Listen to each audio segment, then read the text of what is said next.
yishaka kukunyuza kugira ngo ikugire uwishaka kukugira we. Iyo utaranyura aho hantu rero nago uba uw'Imana ishaka kukugira we. Iyo yakumenaguye irahindukira ikakubumba. Haleluya. Imana ishimwe. Papa musangeyo. Amen. Iyo yakumenaguye irahindukira yo ubwayo ikakubumba. Iyo maze kukubumba uhinduka nka wa muririmbyi. Umuririmbyi aririmbye avuga ngo mbi kibindi cyawe Yesu. Haleluya. Mbibutse ko ikibindi gihinduka ikibindi kubera ko cyahuye n'umubumbyi. Amena. Akabanza agafata icyondo akagihondagura akagisanzagura yangiza akakibumba. Nibwo gihinduka ikibindi. Rero iyo Mwuka Wera yakumenaguye arakubumba. Iyo amaze kukubumba ategura ibyo agiye gushyiramo kukakumenagura. Hari ibyo yasohoye muri wowe. Igihe yakumenaguraga hari imbaraga zari zikurimo mbi. Hari ubujura bwari bukurimo, hari ubusambanyi bwari bukurimo, hari ubwibone bwari bukurimo, hari ubwesikoro bwari bukurimo, hari ubutekamitwe bwari bukurimo. Iyo amaze kukumena arakubumba, yamara kukubumbuka buri mu busa. Nyuma yo guhinduka ubusa ukaba ikibindi yishimiye, yumva ashaka, icyo akora ni iki? Iyo umuntu abumbye ikibindi akanagitwika agashyira mu muriro kikageraho kiba ikibindi kizima, abasigaje kuzategura ibyo ashyiramo. Haleluya. Kugira ngo icyo kibindi kigire umumaro mu gihe nk'icyo. Niyo mpamvu iyo amaze kukuzura hakurikiraho kugukoresha. Umuririmbyi yatubwiye ngo nyuzura nkoresha.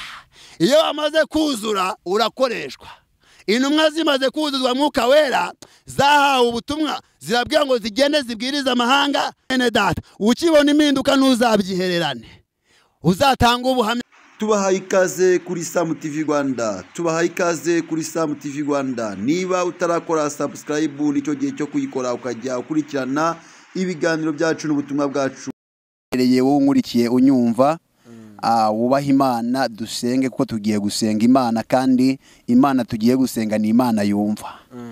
Tugiye kuyisenga kugira ngo ituyobore mu biganiro tugiye kugira n'ubutumwa mugiye kumva. Imana bayobore mu bwumve, nanjye ubuvuga inyobore kugira ngo mbahereze ibyimaye kuvuga. Yego. Ndagushimiye papa mwiza, Imana ishoboye, Imana ihambaye, Imana ifite imbaraga, Imana ifite ubutware, ububasha n'ubushobozi. Imana yanshoboje kuva ikibungo ngagera hano mu mujyi wa Kigali. Imana inshoboje kwicara kuri kamera. Ndagushimiye kuri Imana yumva gusenga kandi uri Imana ihambaye. Uyu mwanya tugiye kuvuga ibyawe, kandi mu muco nta muntu ushobora kujya ku meza ngafungure atabanje gusenga yitwa umukristo. Niyo mpamvu dusenze kugira ngo ifunguro wateguriye ubwoko bwawe nze kuribagezaho bameze neza nanjye meze neza, kandi nabo baze kuryumva bameze neza, kandi nabo baze kuryumva bameze neza. Ndasenze kugira ngo unyobore, Mwuka Wera aganze muri jye, kandi uyobore n'abanyumva bose, Mwuka Wera aganze kuri bo, babashe kumva icyo washize mu mutima wanjye, mbashe kuvuga icyo washize mu mutima wanjye. Haleluya. Urera urakiranuka, ndaguhamagaye aka kanya. Topi elevokosi elewa. Ndaguhamagaye ngo wigaragaze, ndaguhamagaye ngo witamurure, ndaguhamagaye ngo wihishure. Urera kandi urakiranuka, ganza kandi utegeke, kunyemereye kuvuga ibyo ugiye kuma kuvuga, kandi kunyemereye kubwira bumva. Byose ubikoreye kwiruhisha mu izina ry'Kristo wakoze. Amen. Imana igumugisha. Amen. Amerika, abaherereye mu Faransa, abaherereye Denmark, abaherereye Norvege, mwese munzi n'abaherereye mu gihugu cy'u Rwanda mu ntara zitandukanye, mbanje kubasuhuza mu izina ry'Umwami wacu Yesu Kristo. Amahoro n'imigisha biva ku Mana bibane namwe. Icyo nabasezeranyije bamwe muri mwe cyasohoye, cyabaye, no kuza kuganira na bene data. None nahageze rero, mushonje muhishiwe, mube hafi, mukore subscribe abatarazikora, abazankurikira kuri Savana TV Show batarakora subscribe muzikore, abazankurikira kuri Noah TV1 muzikore, n'abazankurikira kuri Sam TV Rwanda mwese mukore subscribe. Ni byiza cyane. Abo nsaba cyane ni abakunzi b'umusaraba, abakunzi b'umusaraba, abakebwe n'abandi bifuza gukebwa, abo nibo nsabye ngo bakore subscribe, kandi nukuri bizagenda neza. Amakuru rero Beni, wacu nkunda yego Imana ishimwe ko yakuzamuye uribuka nkuhanurira yego ukikuhana na kimanuka naguhanuriye ko ugiye kuzamuka kandi cano yarazamutse waranashatse ufite urugo ibintu ni waneza ibintu bimeze neza nawe Noah ndabyibuka ujya kujya kuri YouTube byose byarabaye aka kanya turasenga kugira ngo n'amasaha yiyongere Imana ibikore nzagaruke ufite amasaha uri gukirigita ifaranga nawe rero Imana ibane namwe kandi ibishimire nk'uko ubizi nakubwiye ko ngiye kumanuka mu cyaro umujyi ivugabutumwa ubuzima byari bimaze kugorana n'insengero urabizi ko nasize mvuze ko zenda gufungwa bamwe mu barabyumvishe namanutse mu kwezi kwa 4 bazifunga mu kwa 7 rero misiyo nyikomereza iwacu Mahama njya guhinga ubwo mperuka kuvugana nawe nakubwiye ko ubundi guhinga naragenda hinga birarumba n'ibyera ariko nari nahinze nubwo byarumbye cyo kora Imana ikoresha umuntu umwe uri Amerika anyohereza ku $1 byibuze rimoza amarira nari narize kubera imyaka rero Imana imuha umugisha n'abandi ikoresha n'undi nawe amakumayero noneho bimanagura amarira ahwanye n'amarira narize imyaka nari gusarura Imana ima amafaranga yayo ibikora mu buryo bwayo mu ubwo buryo nibwo nabitse tike izanzana n'ubundi kuvuga Imana ndavuga ati ibyiza Imana yankoreye nabera b'Imana yakoresheje nago nabyihererana ahubwo kankoremo mbike ayo mbika nzayakoreshe n'ubundi nje kuvuga Imana iyi Imana ikoze igitangaza nje ikintu cya mbere nkora nukubanza kujya kuvuga Imana kujya gushimira uwangiriye neza kujya gushimira Imana yamaye urabizi niko nsanzwe nikomeze rero ndabashimira ababigizemo uruhare mwese ndabashimira kuba nicaye aha kuba ndi kuri kamera nuko babigizemo iki uruhare rero niyo mpamvu Ben ugize promotion yo kongera kumbona ndetse n'abandi mukambona mumbonye kubera ko hari abantu Imana yagize ute yakoresheje kandi bahumugisha nibumva iki kiganiro kuko nzabaha amalinki ntago ari abo kuri Savana TV show nta nubwo ari abo kuri Noah TV 1 nabo kuri Sam TV Rwanda ariko nabo bazabona ubutumwa bazabona ko misiyo y'Imana nakomeje kuyikora kuko bakoreshejwe n'Imana kandi ibagurira imbago mubasabira umugisha namwe ibaho umugisha muri byose ayo rero niyo makuru niyo mpamvu ubonye mfite agasura nsa neza niyo ubonye nta kibazo nuko hari babiri Imana yakoresheje ikagira ibyihindura rero Imana ibaho umugisha kandi haze kwifuza kwabo ibagurira imbago aho nari nzi ko mpfuye kuko nsubiye mu cyaro Imana yansanzeyo igira ikikora nk'ikimenyetso kinyemeza ko ibintu byose bishoboka rero ndashima Imana Imana yaramembuye nako nsa neza ibintu bimeze neza n'abatureba ngira ngo barabibona yuko rwose hari impinduka nyine hari impinduka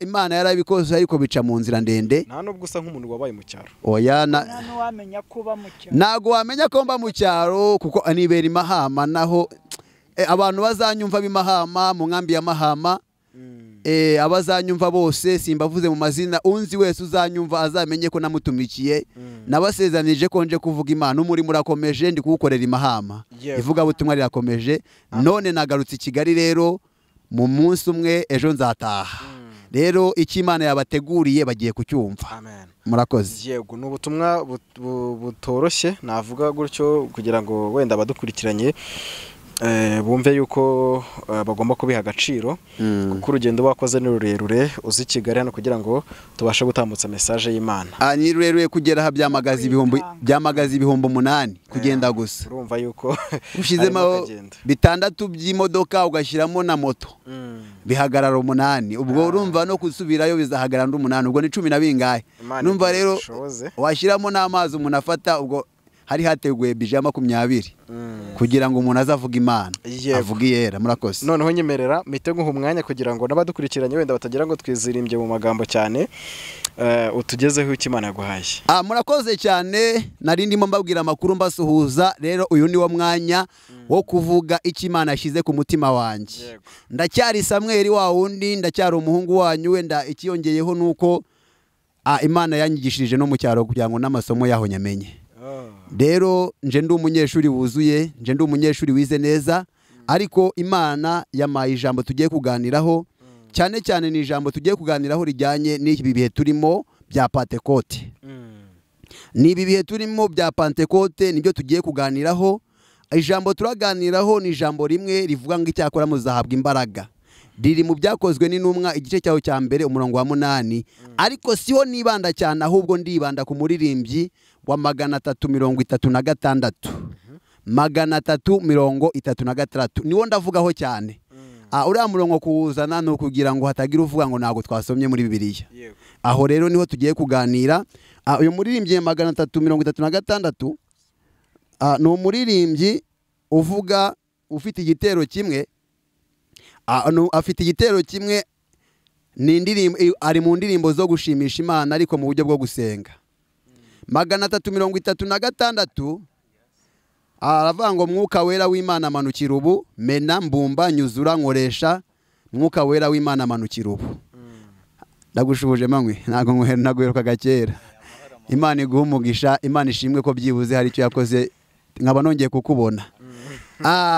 Rero reka twumve icyo Imana ishaka, ndabanza muririmbeho nk'amasegonda make. Mwuka wera w'Imana amanukira ubu, mwuka wera w'Imana amanukira ubu, mena mbumba nyuzura nkoresha, mwuka wera w'Imana ayingo mwuka wera w'Imana amanukira ubu, mwuka wera w'Imana amanukira ubu, mena mbumba nyuzura nkoresha, mwuka wera w'Imana ayingo mwuka wera w'Imana oh mwuka wera w'Imana amanukira ubu, mena mbumba nyuzura nkoresha, mwuka wera w'Imana amanukira ubu. Reka tureke gutinda mu muririmbyi.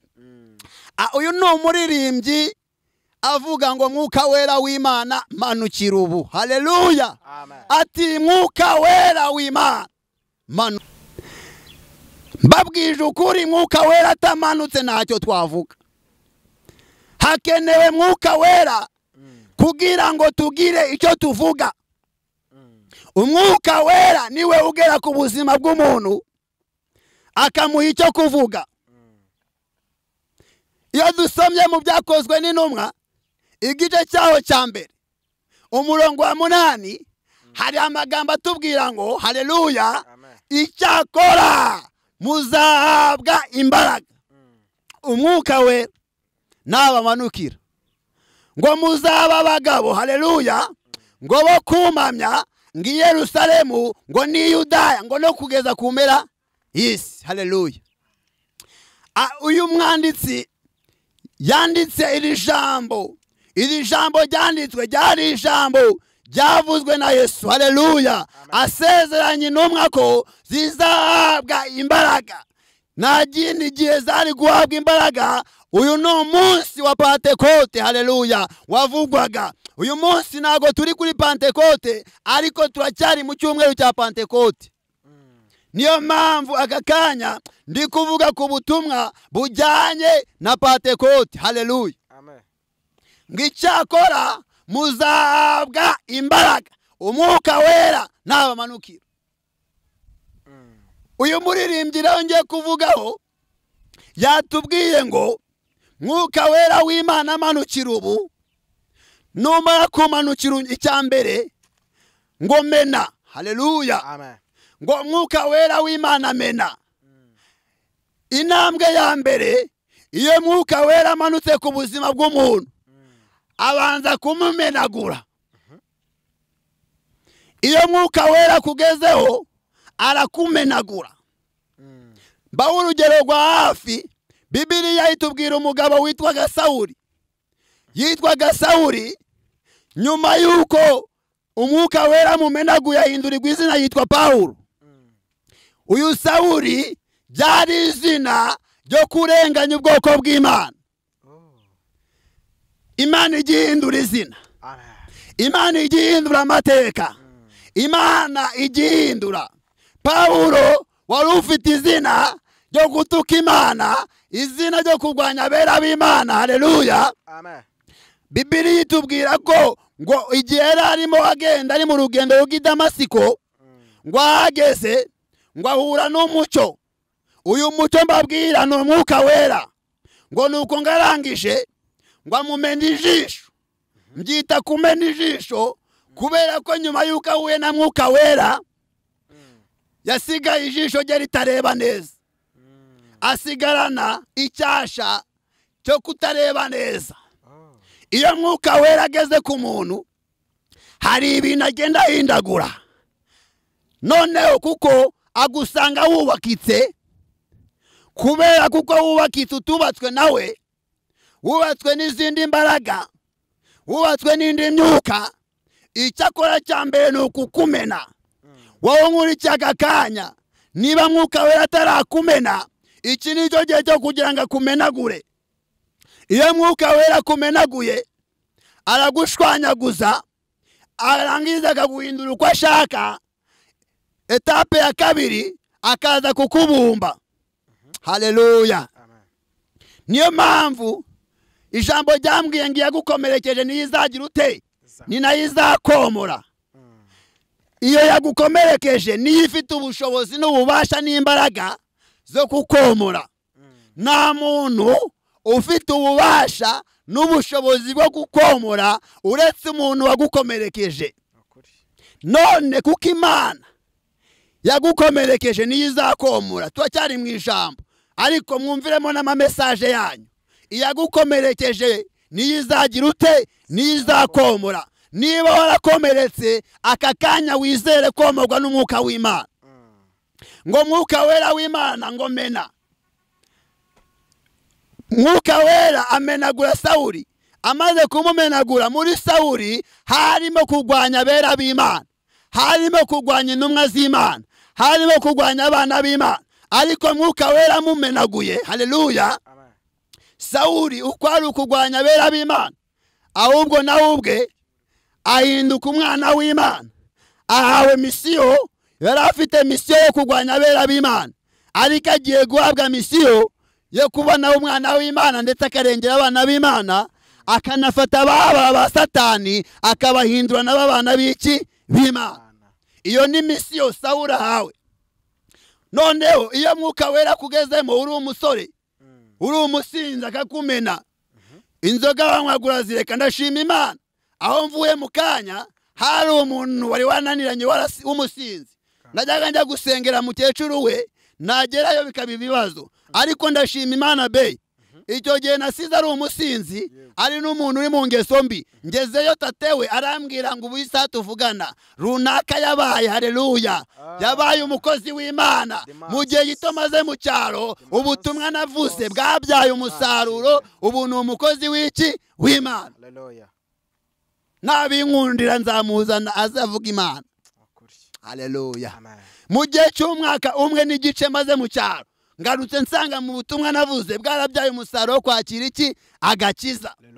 Imana rero akugezemo akakumenagura. Igikurikiraho akora kandi kazi ko kuza kukubumba. Ntabwo agusiga uko kugize, hari uko yagusanze arakumena. Yamara kukumena akagusiga none hakubumbye. Iyo amaze kukubumba ubuhindutse ikibumbano. Haleluya. Uhinduka iki?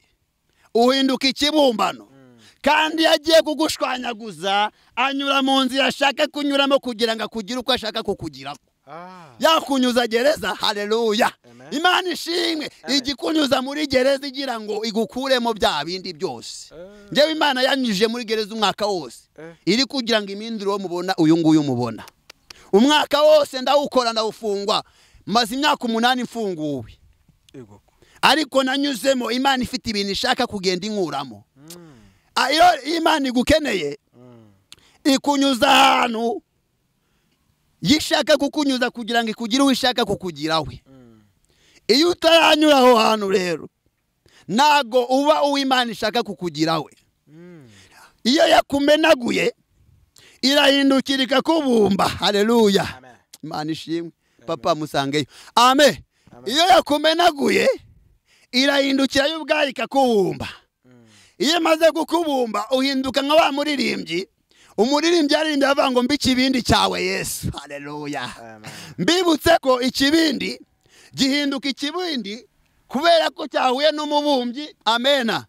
Akabanda agafata icyondo akagihondagura akagisanzagura yangiza akakibumba. nibwo gihinduka ikibindi. Rero iyo Mwuka Wera yakumenaguye arakubumba. Iyo amaze kukubumba ategura ibyo agiye gushyiramo kukakumenagura, hari ibyo yasohoye muri wowe.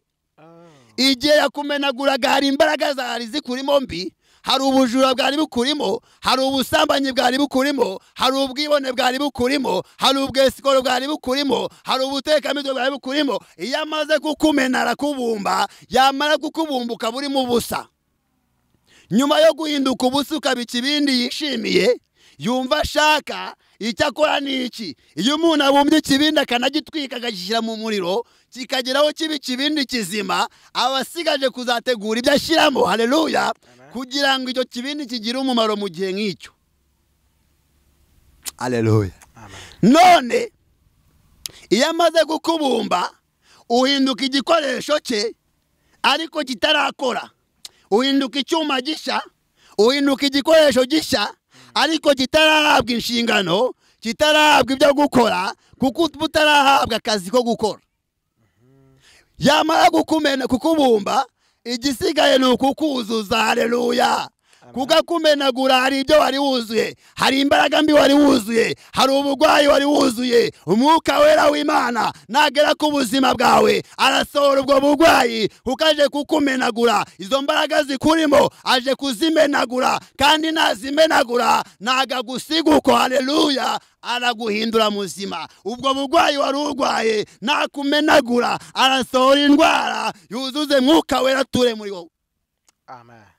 Nagusoramo abadayimoni arakumenagura kubumbe, hahandi hari za mbaraga z'umwijima, hamwe hari ba badayimoni araza gusuka Mwuka Wera, haleluya, aze yuzure hamwe za mbaraga zari ziri. Ntago Imana ishobora gukora ikosa ryo gukura ikintu ahantu itarashyira ikindi. Amen. Amen. Wabaho witwa wowe be, wari wabona gereza bubaka ikabaho nta muntu urimo? Ntago bibaho. Iteke iyo wubategereza automatique abajyamo babateguye mbere, kuko ntago igomba kubura abajyamo. Niko n'Imana yikuye ikintu ahantu ihashyira ikindi. Iyo Imana igukuyemo imbaraga z'abadayimoni izana Mwuka Wera ikamutuza muri wowe, ugahinduka igikoresho cy'iki cy'Imana. Iyo Imana igukuyemo uburaya igushyiramo imbaraga zayo zikurinda kugira ngo utazongera gusubira muri za ngeso mbi. Uyu rero Imana iri kumwuzuza, haleluya. Imwuzuza iki? Imbaraga. Niyo mpamvu Yesu yamaze igihe ari gutegura abigishwa be, arabategura, yarabanje arabamenagura, afata Petero amumenagura, amukuramo uburobyi. Amukuramo iki? Uburobyi arabumenagura bukuramo. Aragenda asanga Matayo amukuramo gusoresha, amumenagura kumushiramo, haleluya. Amaze kubamenagura abo bose agenda bashira, afata Luka amukuramo ubuganga abumumaramo, arangije kubamenagura bose agenda buzuza, kuko bamaze kumenekana babumba babumba uko ashaka, arangije abuzuzamo imbaraga zo kugira ute, zo kumukorera, haleluya. Ngo noneho ngo icyakora muzahabwa imbaraga.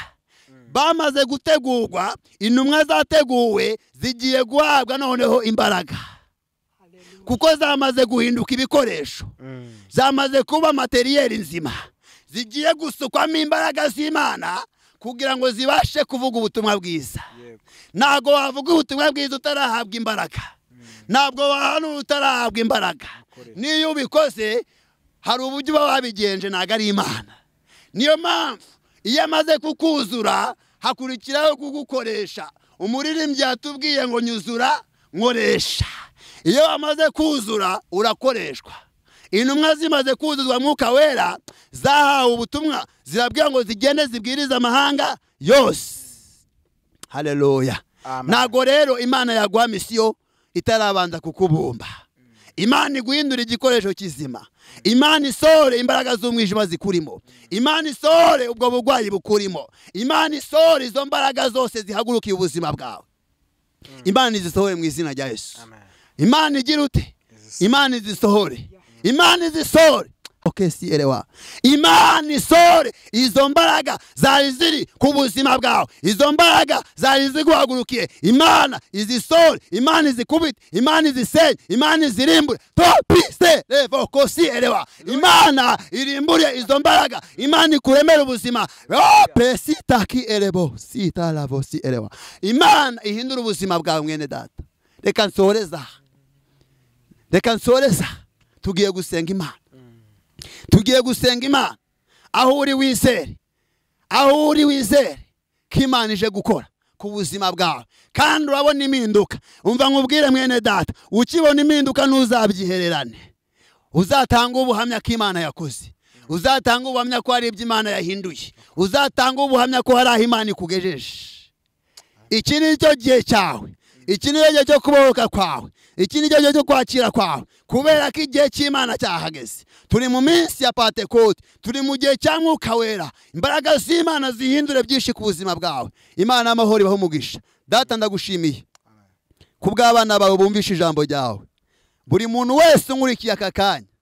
Data, aya macano yose ari imbere yanjye, abazayakurikira bose bazabona ineza yawe, uzigaragaze nk'Imana, uzabaremera igitangaza gihindura ubuzima bwabo, uzakora ikintu gihindura amateka yabo. Abari mu mashuri bigishwa nawe ubashoboze kwiga neza, kandi uzabahe gusoza neza. Abafite imbaraga z'umwijima zababase uzisore muri bo, ndazitegetse zisohoke mu izina rya Yesu.